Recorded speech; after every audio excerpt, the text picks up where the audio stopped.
my philosophy around building a startup has always been about speed. If you learn and execute faster than anybody else, you will win. The whole reason they beat the big companies is they are not a huge ship. So speed is your competitive advantage. If you are going slow, then what's the point, right? The time you spend where a customer user doesn't have the product in their hand is wasted. So get it in front of a user right away.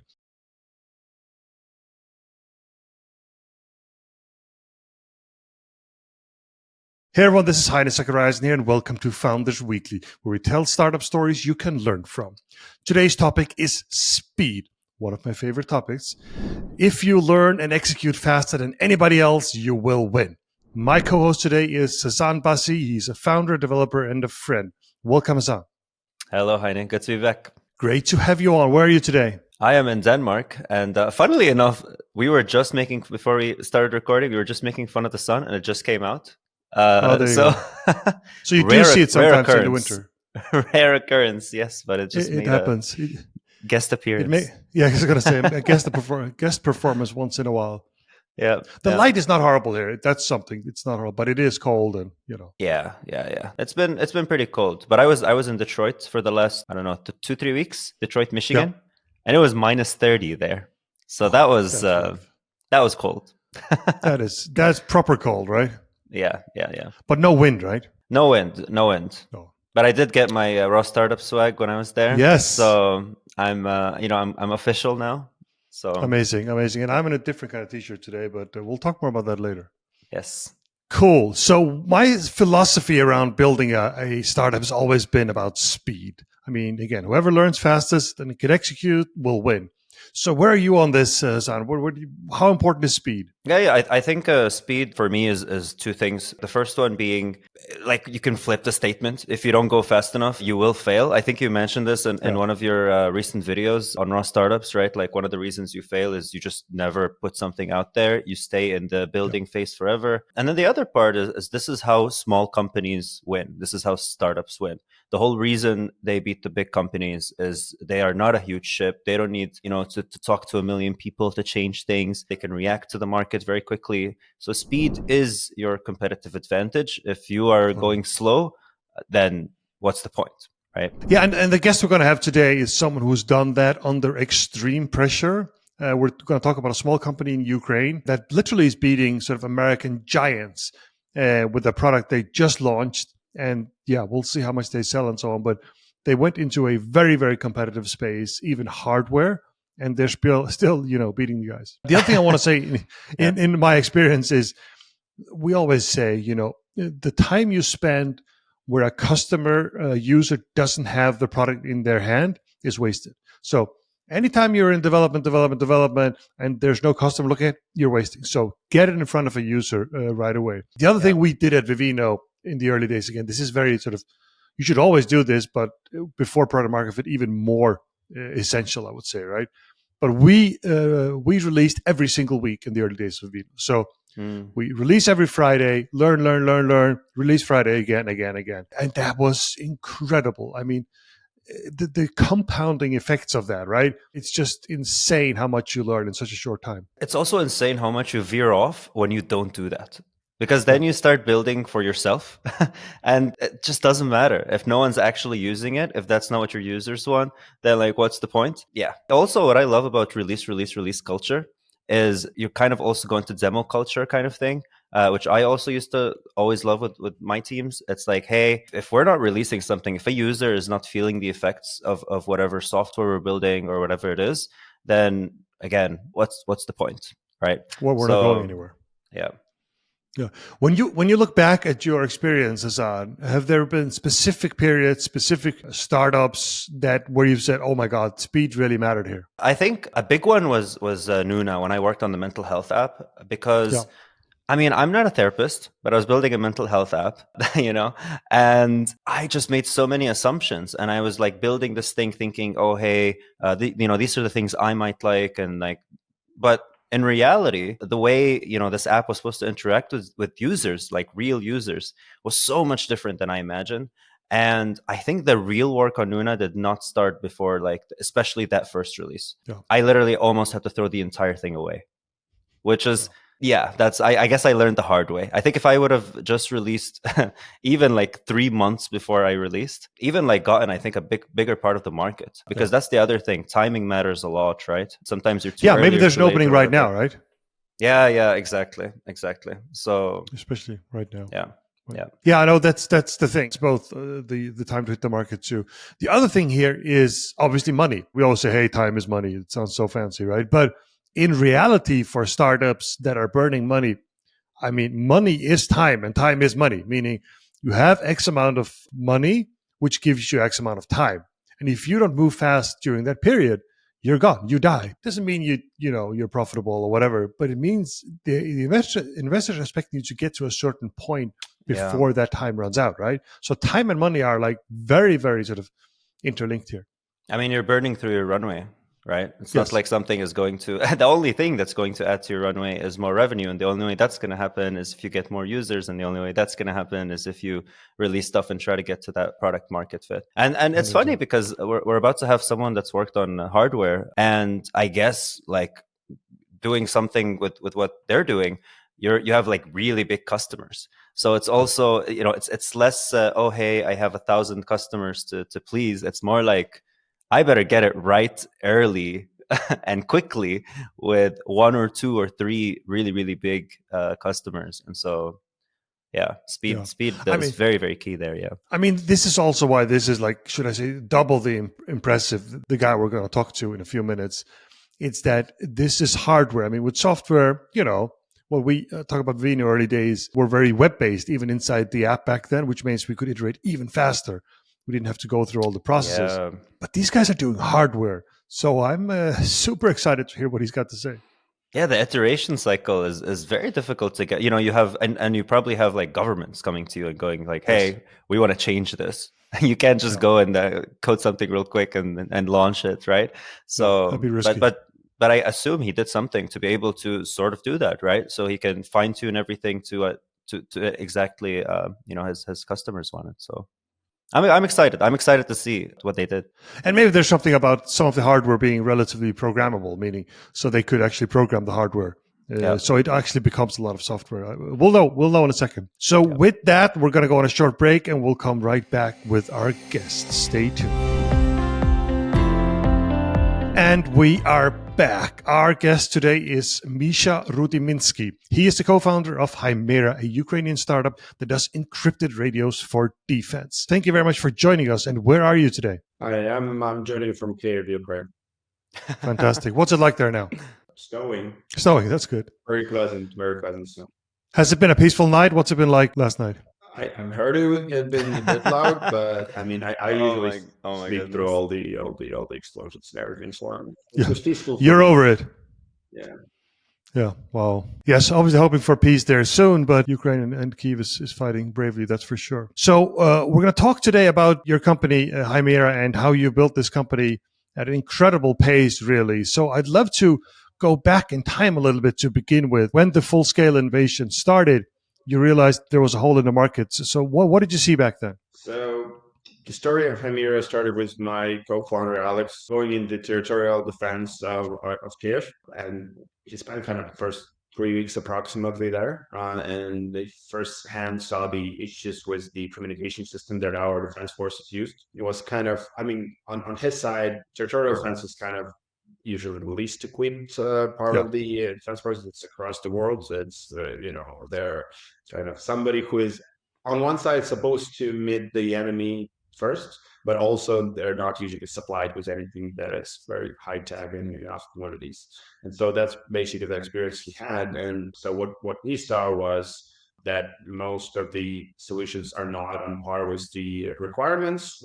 They're mostly in Ukrainian defense forces, mostly commercial kind of walkie-talkies. And then on the other side, yes, sometimes you have something very advanced, but you never have that. Like very small amount of actual users in Ukrainian defense forces had anything that is tactically relevant. And so his take was, doesn't seem like, too big of a problem, doesn't seem too complicated. And I think it started with us thinking, we're not doing it because it's easy, but because we thought it could be easy. That's very much what we what Hymera started with. But in the process, we kind of went very deep into understanding the user in Ukrainian Defense Force. We didn't use the existing kind of dogmas on how the tactical communication should work. We really started with talking to users and building something that they needed. And only then later, I will say, we're still learning how tactical comms need to work and usually works in like major countries in a more standardized military. But because we went this different direction, we actually were able to create quite a different product that is much more user friendly, much more adopted to what is needed at the battlefield. Okay, but so when you started building, you saw even like I guess like $10, $20 walkie-talkies made in China that like kids would use, and they use that, I guess, right? Also.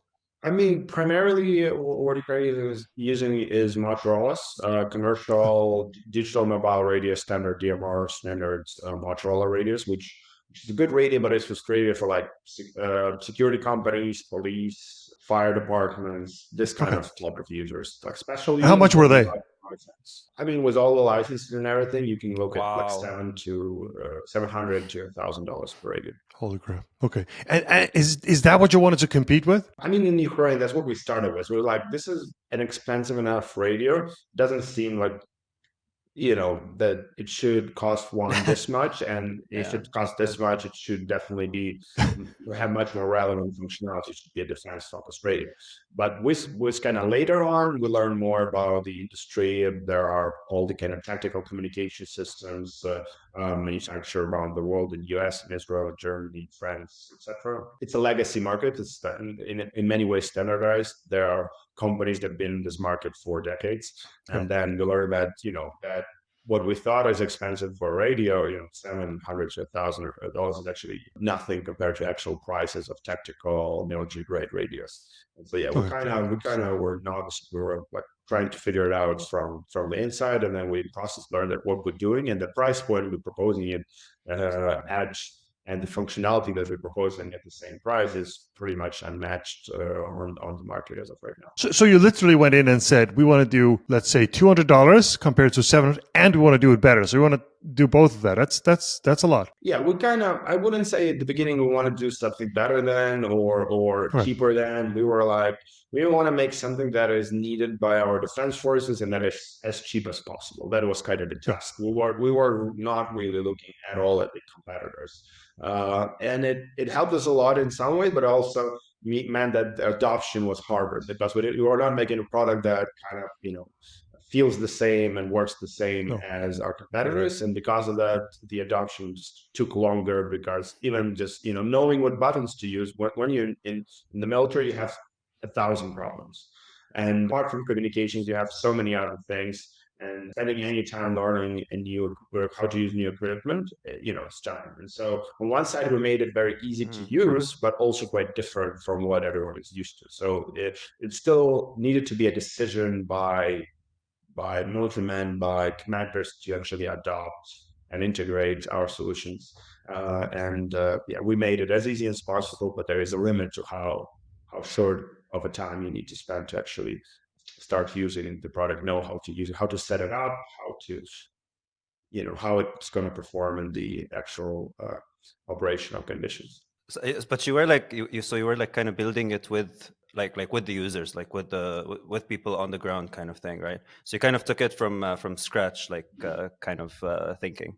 Yeah, very much. Like in summer 2022, what we had was like a prototype was a PCB, Wow, I love assembled PCB in a cardboard box, like with for the and so on, and just kind of playing it at the band. We were at the test field with some potential users, some ministries are like, this is what we're working on, this might get this and that, and so on. So basically all that feedback we're going back. And I think it can be seen the best in our transfer between our G1 and G1 Pro versions. G1 was what I like to call like a perfect MVP. It's why a perfect MVP? Because it was an MVP very much something bare bones, something that was done like a year since inception, since the idea till full production. Like that's a very short period of time in hardware, and that's why it was MVP. It was like the earliest thing that made sense to actually start producing serially. And on the other side, we deliver almost 5,000 of Wow. them to every type of combat unit in the Ukrainian Defense Forces. We have territorial defense is one of these, but we also have Incredible. armed forces, National Guard, Border Guard, Marines, Special Operation Forces, and General Directors of Intelligence. So we have the most advanced units, the most kind of general application brigades. We have a huge variety of users with the G1s that, that benefited immensely, that love to use them, that replace the existing both commercial solutions and also non-commercial. So like with many of the users in Ukraine, with times, they started to get this tactical, very expensive, very advanced solutions. And we know a lot of those users who replace them as our very cheap kind of, perfect MVP, what I call. So that's what makes it perfect, right? We've actually hit a good spot very much with that solution. But with time, with that almost 5,000 users, we receive so much feedback from all that variety. And, sometimes it's feedback that we receive through like messages and emails and videos that were recorded for us. Very often it was us going, to the Eastern Ukraine, Southern Ukraine, Northern Ukraine, as close as, a couple, like a dozen kilometers from the front line, talking to users there, hearing what is the problem, hearing hearing how our product is, not performing to their requirements, for example, and us doing something about that. It was very much about that iterations and iterations. Yeah. Incredible. So if you look at the first version that you call the perfect MVP, like the full-scale invasion started in February 22.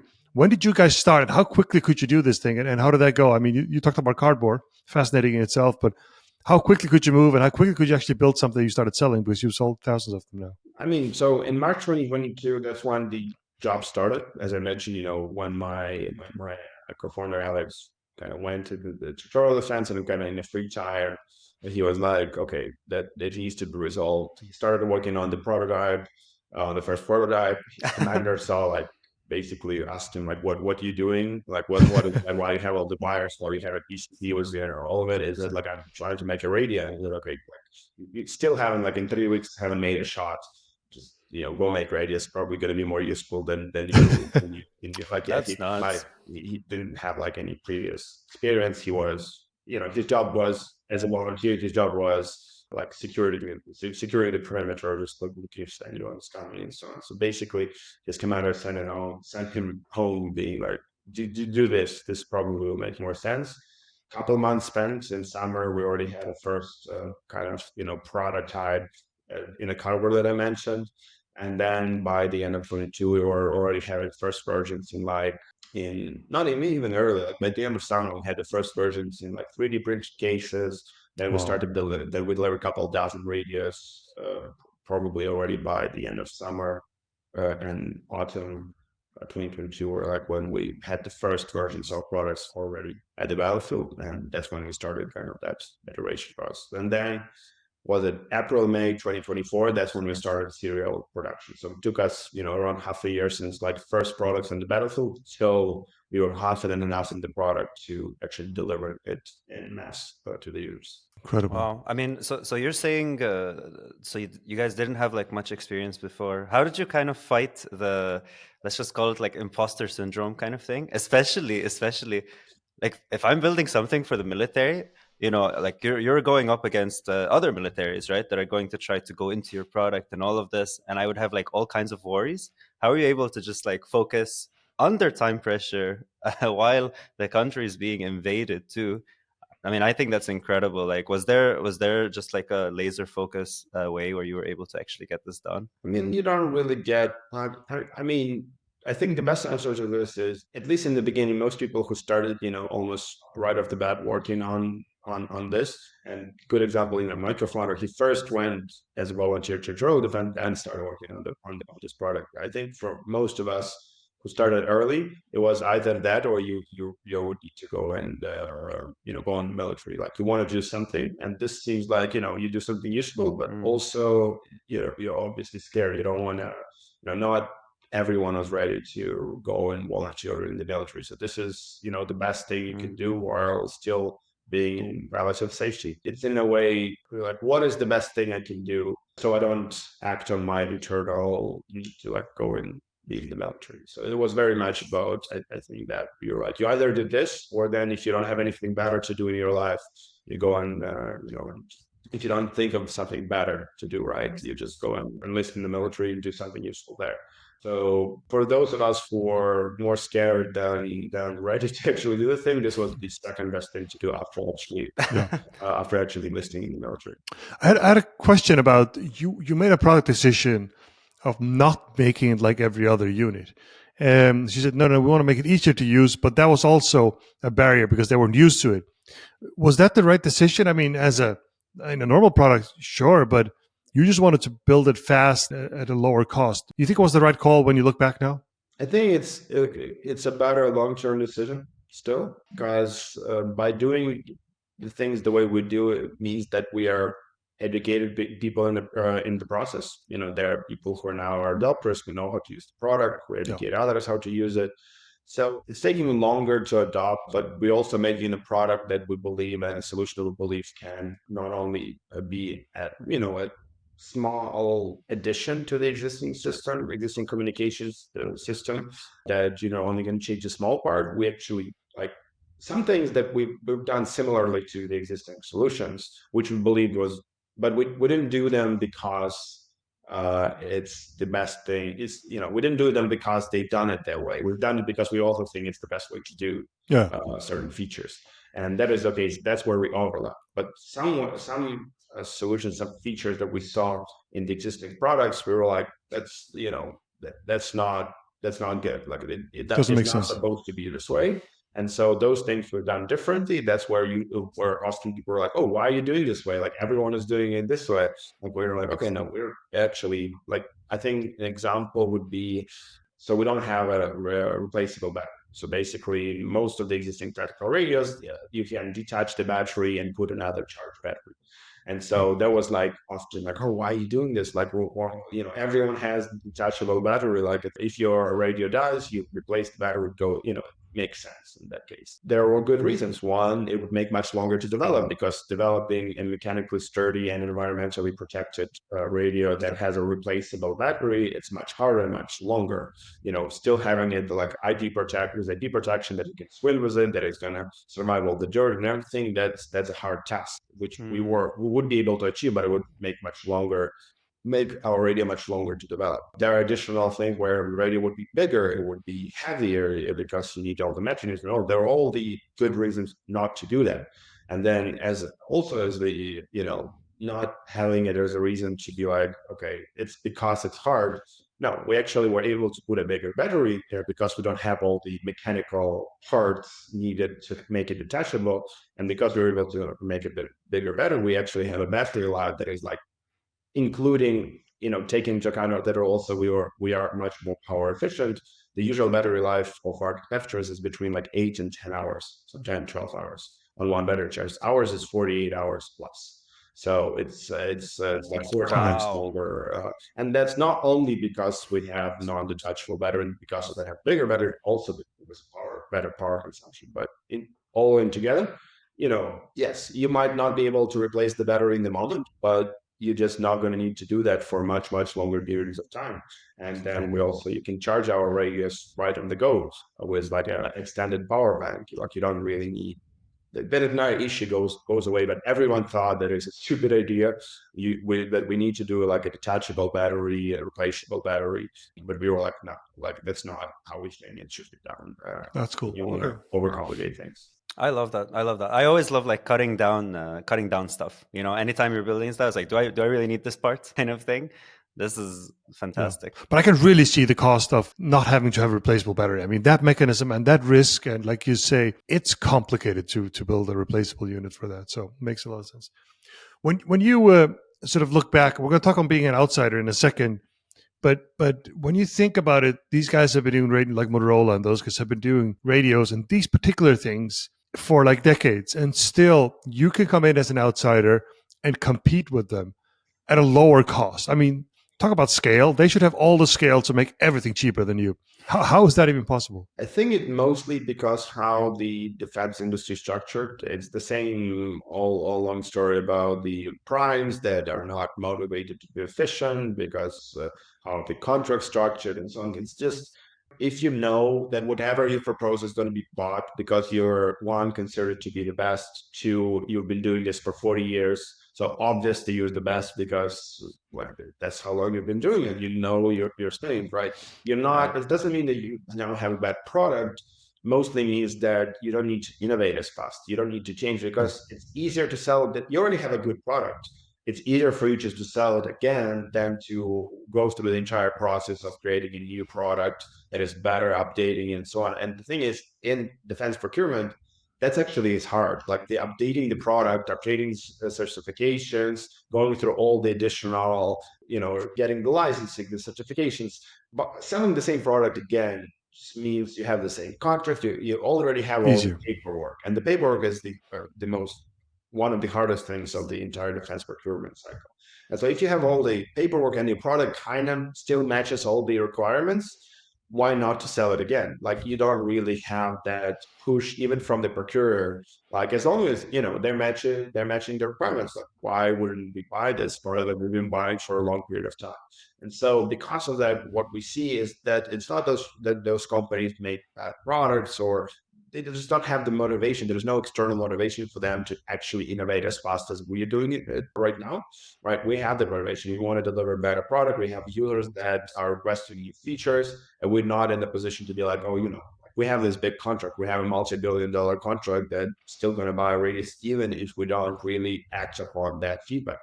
We don't have that, right? So we are constantly motivated to update the product, update the firmware, where we are able to update the hardware and do it continuously.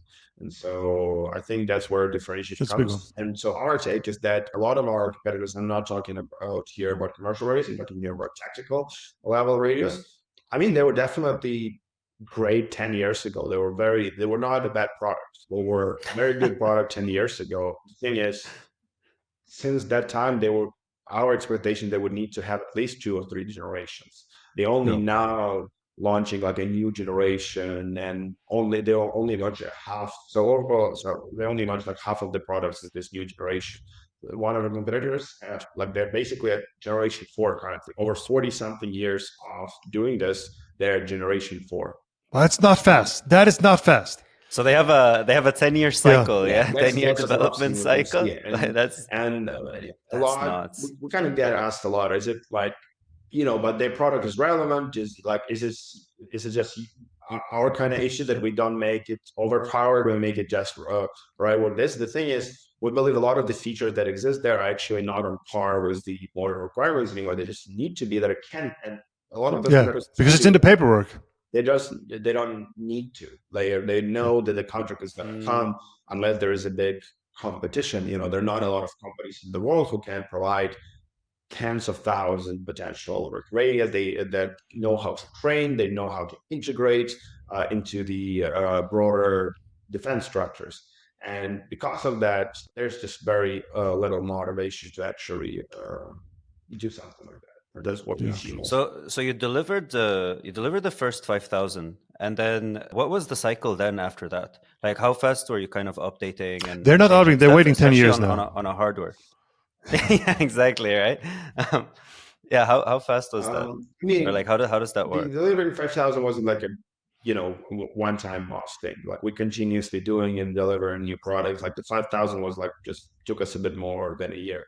Yeah, year and a half more likely. And so we basically since that we already launched a new product, Joan Pro. We already delivered more than 1,000 of that to the Ukrainian Defense Forces. We actually did a first sale outside of Ukraine with that product to the United States Air Force or to the Air Force. Wow. They're sending it to Motorola to disassemble it. The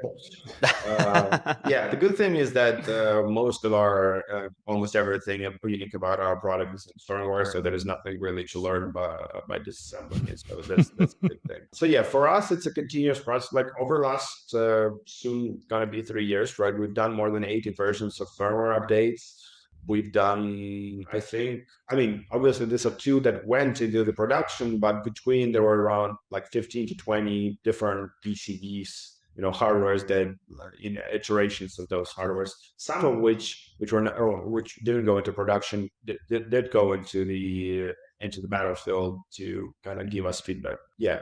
It's continuous. Like in the beginning, we were doing a new firmware update every like week or two. Now it's like once a month, probably, just because we've polished a lot of things. In the beginning, most of the feedback was bad. Then it started to get better and better and better. Now most of it is good. Sometimes you get some edge cases where like some specific feedback where we're like, oh, okay, that's how it's also should be used, and it's not performing well in this condition because we didn't even know this conditions exist. So now we know what to do with it, and in the next months we'll release a new firmware that resolves this issue, for example. So there's a lot of this kind of continuous learning, and very much while having a product that is already received like native stock numbers that we already sell outside of Ukraine, that went through a lot of the kind of very normalized processes that a military product needs to go through, we still are able to update a lot about it, and we are continuously doing that. Because most of it, so what we've done that is quite different is that we left a lot of the ability in the hardware. So we basically have quite powerful chips, quite powerful capacity inside of it, which we are not using to the full extent. So most of the updates we're doing are firmware updates. So obviously that is like, as long as you sold the same product and we have the budget to run our R&D and do the firmware updates by ourselves, we're doing it, and we're going to continue to do that. So this is very much about now just doing firmware better and better and better and better continuously. Yeah, and it's a very startup-y way of doing it, right? It's like almost like a SaaS product where you update it all the time. It gets better and better, which I think is amazing. I'd love to play a little game here. So you sell your radios for, like, say, $200 roughly, right? Let's say that's it. And let's assume, and you might want to talk about this, that you built them for like $80 to $100. Maybe it's less. But if you look at the Motorola ones, that's $700, and you seem to think they're maybe over-dimensioned on certain things. How much does it cost them to make them? Is that between 100 and 200, or what do you think that is? Yeah, usually you would expect like hardware. So, cost of goods sold, what it's called, you'd expect to be like a third or a quarter from final price. That's not going from actual price from Motorola. It's going from what would be a usual kind of product margins of this type of product. But do you think they have a higher cost of building them than you do? Yeah, because again, they use a lot of the bespoke components, and so those are usually just because we buy something that is produced in millions or tens of millions, and we buy a small batch of that. Then we don't really ask for any differentiators there. They will be like, oh, we need this button needs to be made specifically to our, to our standards. This battery needs to be specific like this. So this piece of metal needs to be cut from this type, it needs to be this specific type of steel. We're much more flexible, and as much as possible, we try to use, again, commercial off-the-shelf type of components. Also, a big part of their cost will be just running the business. They're a bigger corporation. They have all the business development. They hold all the legal departments, all of it, much costlier. Yeah. Okay. No, I was just thinking that it feels like when they started, they had 9 engineers and 1 salesperson, and now they have 9 salespeople and 1 engineer, right? Most likely. They still, I want to clarify. Like, I do believe that engineers in those in our competitor teams are great, and they're doing very very powerful engineering projects. Like, and I think we don't really compete with anyone where the product is just bad, or like it's not technologically advanced. No, I think it's all there's good a products. very big issue of good focus and good understanding of what is needed. I think that's kind of where the issue is. Not they actually, a lot of our competitor products are over engineered.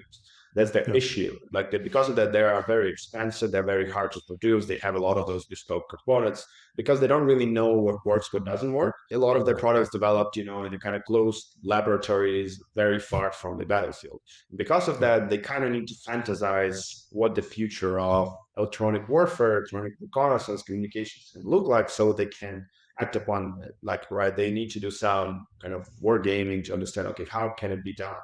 and how can it be resolved? What issues what issues our product gonna see, and what conditions our product's gonna be used in. That's very different from how we're building our product, right? Where we go and ask questions to the actual users and like, what doesn't work? What is the issue?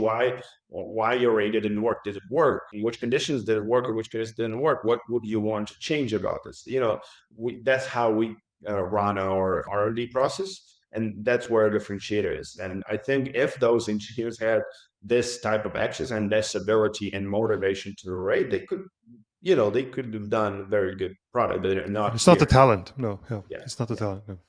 Amazing. It's going to be interesting to see how you keep that culture moving forward. Right. Like how you don't turn into the big giant that you're talking about. I very much think it's going to be. We'll see. We'll talk in a couple of years. We'll talk in a couple of years. Yeah. Yeah, exactly. So, before we go on a break, I want to touch on one thing, and it's being an outsider in the industry. Obviously, you guys were not outsider on the technology. You had some experience in the technology, but as people in defense, and you were total outsiders. How were you received? Motorola has delivered to defense forces all over the world for decades too, right? And here are these kids from Kyiv saying they can build radios for defense. What did they say when they met you guys? I think it's important to specify that Motorola, their defense market is not the biggest market. They're actually more like police and everything. So when we talk about defense, we more talk about something like Harris, Trellisware, persistent systems, those type of products for us, those type of companies, just to kind of clarify. So I was at one conference in like a defense fair last summer. There were stands of some of the companies that I mentioned. So it's quite different. Some companies don't even know that we exist. Some very well know, specifically those who have some presence in Ukraine. Obviously, they get the information and they track what we do. But we also understand that at the stage we're at, we're not.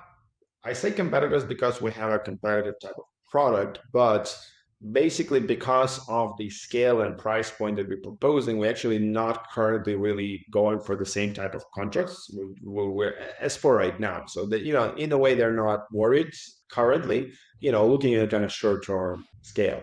If they would be looking like midterm to long term, they're aware of us, but also very much depends on them. I'm quite confident that we're not the first company ever to try to break into this market. So, their experience might show that sometimes it is a bit too early to worry about something. So we'll see. But some of the companies that we talk, they're aware of us, and we had some different. What about from like a customer? Yeah, buyers. Like how did they trust you, right? Compared to the buyers, your customers. Okay. The buyers. Yeah. I think it started from just trying our products very much. So it'll be not the good thing, but basically what allowed us to enter the market quite fast was the fact that one, there is a lack in general of communication solutions and all the defense forces. In Ukraine was specifically, we felt it very hard, but it's the same issue all around. Like even in the US, which is the most well-funded military in the world, we hear the same issues where they don't really have enough budgets to buy tactical radios to their armies, for example, because usually they're not able to spend as much money per personnel per unit, as in like special operations forces or so. And it's just different levels and different specialty of this problem, but it's very similar between Ukraine and other countries. In Ukraine, this was we felt it a lot in the beginning of the full-scale invasion because our army grew like tenfold in a span of half a year or like a year, which obviously you now need all this new equipment. The issue was that you either didn't have anything, or even if you had something, it was like a commercial spec radio. The first of our users were just soldiers buying our radios, our first prototypes with their own money, because somebody who would serve in like an air reconnaissance unit, using drones to look for potential targets. What would happen is that they will use their issued radio. They know that whenever they would press a PGT button, like a push start button, it takes around like 1/20th of a second to actually detect the signal by the electronic reconnaissance systems of the enemy. It would take a couple of minutes for the enemy drone to come to the same location to look for specific coordinates. And probably it would take up to 5 minutes for the enemy to start, shelling you with mortars, with artillery, depending on how valuable of a target they consider you. But 5 minutes is kind of the limit usually, or you would have for that. And so they would start looking for some solutions that are easier to use, that are less detectable, harder to jam, harder to intercept. And they would, find something like us, like Hymera, and order our first radios, for which at that point costed like $100 radio. Like started using them. They were very happy because now they press a button and nothing happens. Nothing comes, nothing looks for them, and nobody looks for them, nobody detects them, and they can run their operations much, much more efficiently. Wow. Okay, we're going to go on a very short break and we will be right back. And we are back. Welcome back. So, Misha, with regards to money and funding and how big are you guys? How much are you selling? Where are you guys at? What's the status of the company right now? Currently at over 6,000 users, so most of them at the Ukrainian Defense Forces. We raised approximately just above $1.2 million to do the R&D, do the company development, business development, all of this. We now sell in 2 countries, expecting to go, Ukraine and US, as I mentioned before. We had some pilots with the Special Operations Forces in US. We recently announced that we now have a distributor, official distributor partner for US and Canada, representing us there for defense clients. We also planning in the following months to extend our geographies to some new markets in NATO and allies. We very much grew the headcount and the team. I think in the last year we grew like 4 to 5 times in the headcount. So Cool. very, very drastic growth in the last 12 months. So I think the one important also milestone is that we grew 3x year over year since 2023 to 2024. And the goal for this year would be X4, X5 actually of that. So there's a lot of those kind of small, slow movement that happens in the defense industry where it takes a lot of time to initiate the conversation, to start working on the opportunity, start working on the contract, but then Suddenly it's there. Just happening. Our goal for this year is actually grow even faster than we grew last year. Amazing, well done. And what about funding? Are you raising money right now? And what's the environment like there in Ukraine? We're currently doing our seed round. So we closed our pre-seed round of $525,000 in March 2024. And second half of last year, we started raising our seed round. We have most of it subscribed already. So we already raised $650,000 of this round and looking to close it in the following months, of talking to a number of investors currently. So our goal is $1 million that we are planning to close by the end of this month. And after that, most likely most likely it's going to be oversubscribed because we have quite a good track of interested investors. That as we talk here, I had a couple of calls before and after. So it's very much a work in progress.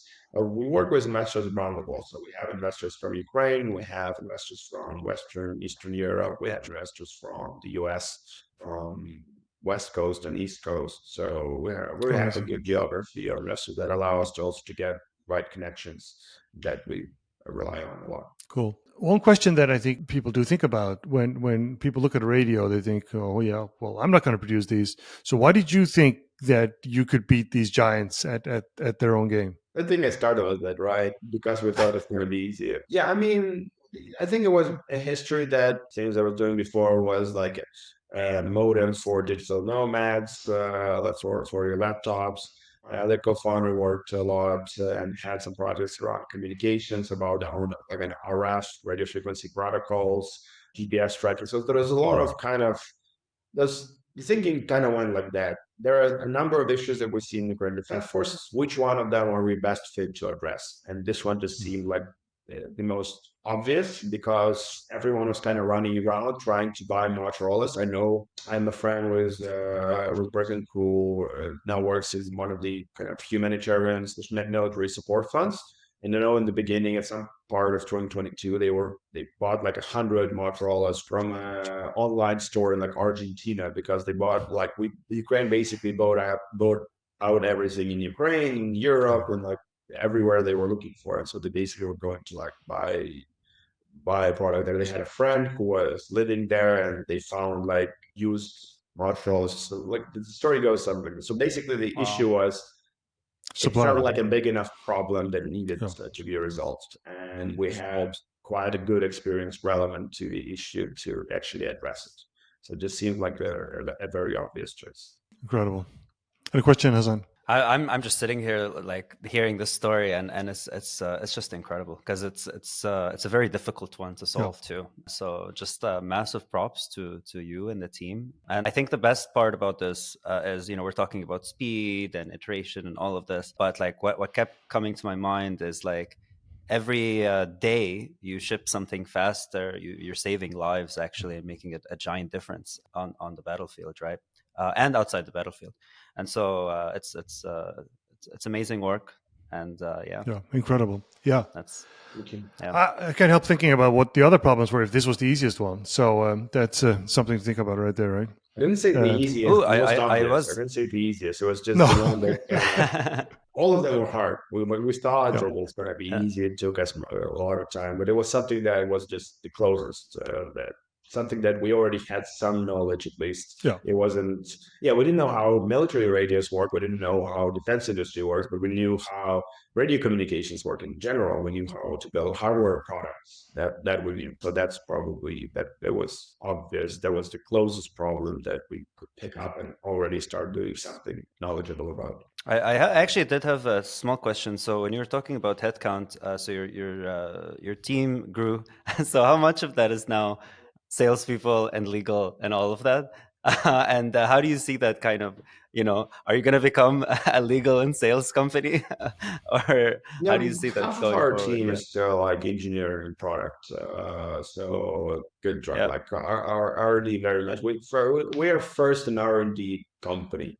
Everything else is like then we manufacture the product, then we sell the product. yeah, And so like as of right now, R&D first because the more products and the more advanced product we currently make it validated the Ukrainian battlefield yeah, wise something that is needed here now, but also it's something that will allow us as a company to be more successful long term because everything that we launch now that we test now, you know, is going to be forever battle tested and well proven, something that we can iterate on and yeah. develop our new solutions based on that success. So very big important point for us is to develop as many relevant products currently as possible, test them, iterate on them, and have them as the solution that we can then grow more and sell worldwide. Yeah, that's such an important lesson, I think. I think some people, like, once they start selling, they just kind of stop, right? And they're like, okay, you know, let's just find more and more and more customers.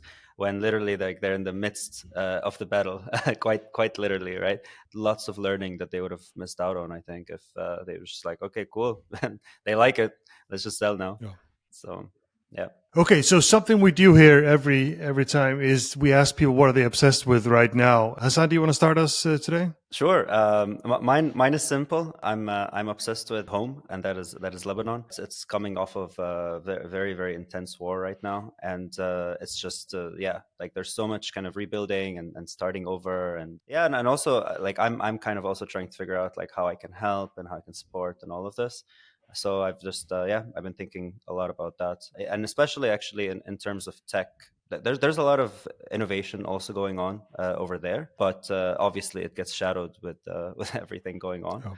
And so yeah, I think for a long time I've been out here or in the States, and you kind of lose track of what's going on back there. So I've been doing a lot of reconnection, and you know the reconnection is not just talking to people; it's also just like I came back to my morning routine of listening to this like really old classic Lebanese music, and so stuff like that helps a lot. Yeah. Shout out to Fairuz, that's the artist. Oh, there you go. So, Yeah.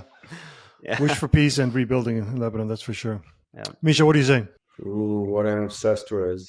I mean, I think was the word and it's a very obvious answer. It was whatever that means was with T. Was I think I can answer based on like there used to be he sadly died in this war.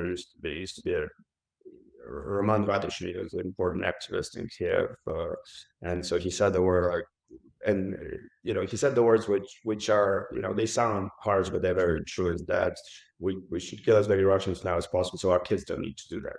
It sounds hard, but the thing is that this war has been, it's already 10 years.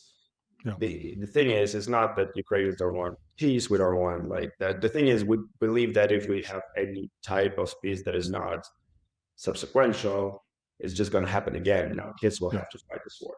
And so, with whatever the victory means, I'm obsessed with it. I want something. I want us as a country to do something where our kids will not need to fight this war. And so that is basically why a lot of Ukrainians enlist in the military, why we do what we do, why we build the products we do. So we have some sort of results that minimizes the risk of our kids having to go through the same things. Yeah, it's so important. And wow. Yeah, and difficult, obviously, right? I heard this was a quote from somebody else, and this is, I think, mostly true, is that democracies don't start wars, but we will end them. And I think that's could be true here too, that, we're trying to, when this war ends, let's end it properly, right? Yeah, that's very much what I'm obsessed with. Yeah.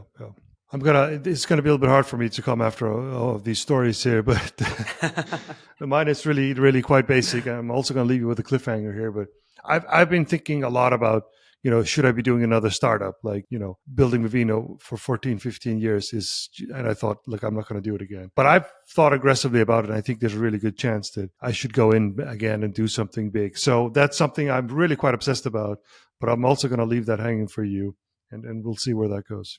Exciting. Yes. Exciting. Yeah. You never know. We'll see. You're taking all the you're taking all the secret sauce from Misha right now. Yes. So, all the questions. This is why I do this, to learn from you guys. I'm available. Happy to chat. Fantastic.